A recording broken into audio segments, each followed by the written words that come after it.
അങ്ങ് ദൂരെ ആഫ്രിക്കയിൽ ആദിമ മനുഷ്യർ വെളിക്കിറങ്ങിയ സമയത്താണ് ആദ്യമായ ഒരു രൂപത്തെ കണ്ടത്.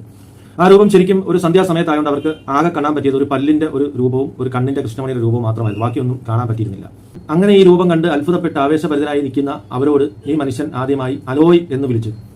ശരിക്കും ഹലോ എന്നാണ് ഉദ്ദേശിച്ചത്, പക്ഷേ അലോയ് ആയിപ്പോയി. അപ്പോൾ ആ ആഫ്രിക്കയിലെ ആദിമ നിവാസികൾ ധരിച്ചത് ഇദ്ദേഹം ഒരു ദൈവമാണെന്നും അലോയ് എന്നാണ് പേരെന്നുമാണ്. അങ്ങനെ അവർ ആവേശം കൊണ്ട് അലോയ് കടവുൾ, അലോയ് കടവുൾ, അലോയ് കടവുൾ എന്ന വാക്കുകൾ ഉച്ചരിച്ചുകൊണ്ടേയിരുന്നു. ശരിക്കും ആ മനുഷ്യൻ വന്നതിന്റെ ഉദ്ദേശം ഇവർക്കറിയില്ലായിരുന്നു.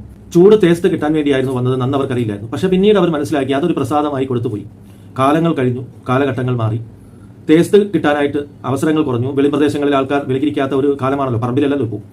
അപ്പോൾ ഈ അലോയ് ദൈവം കക്കൂസ് ടാങ്കുകൾ പൊളിക്കാൻ തുടങ്ങി. അങ്ങനെയാണ് കക്കൂസ് അലോയ് എന്നുള്ള ഒരു പേര് കിട്ടാൻ തുടങ്ങിയത്. കരിവാണം എന്നൊരു ഇരട്ടപ്പേര് കൂടി ഉണ്ട് കേട്ടോ. അത് ആദ്യ സമയത്തെ ഉണ്ടായിരുന്നു. പിന്നീട് ഈ കടവുൾ പൂയ് സേട്ടായി എന്നുള്ള വാക്കുകളാണ് സ്ഥിരമായി ഉച്ചരിക്കാറുള്ളത്. പിന്നെ ഇദ്ദേഹത്തിന് സന്തോഷം വരുമ്പോൾ ഡിങ്ക ഡിങ്ക എന്ന് പറയും. മറ്റേ യുക്തിവാദികളുടെ ഡിങ്കനല്ല, ആ ബാലമംഗലത്തിലെ ഡിങ്കനല്ല, ഡിങ്ക ഡിങ്ക, നമ്മുടെ ഡാ വെച്ചുള്ള ഡിങ്ക ഡിങ്ക എന്ന് പറഞ്ഞ ഒരു സന്തോഷ സൂചകമായിട്ട് പറയും.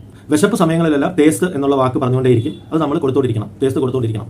അതാണ് പ്രസാദമായി കൊടുത്തോണ്ടിരിക്കേണ്ടത്. പിന്നെ ഇതിന്റെ ഹിസ്റ്റോറിക്കൽ എവിഡൻസ് വെച്ച് പറയുമ്പോൾ അലോയ് എന്ന് പറയുന്ന ദൈവം പണ്ടേ ഉള്ളതാണ് എന്നൊരു കൺസെപ്റ്റ് ഉണ്ട്. എന്നാൽ ജനിച്ചതാണ്. ഇപ്പോൾ യേശുക്രിസ്തു ഒക്കെ ജനിച്ചതാണല്ലോ. അപ്പം അങ്ങനെ ഒരു കൺസെപ്റ്റ്, അതുപോലെ ഒരു ദൈവമാണെന്നൊരു കൺസെപ്റ്റും ഉണ്ട്. എന്തായാലും അതിൽ ചരിത്രകാരന്മാരുടെ ഇടയിൽ സംവാദങ്ങളൊക്കെ ആയിട്ട് നിൽക്കുകയാണ്. അതിൽ തീർപ്പ് കൽപ്പിച്ചിട്ടില്ല. പിന്നെ ഈ അലോയ് ദൈവത്തിന് ഒരുപാട് അവതാരങ്ങളുണ്ടെന്നാണ് പറയപ്പെടുന്നത്.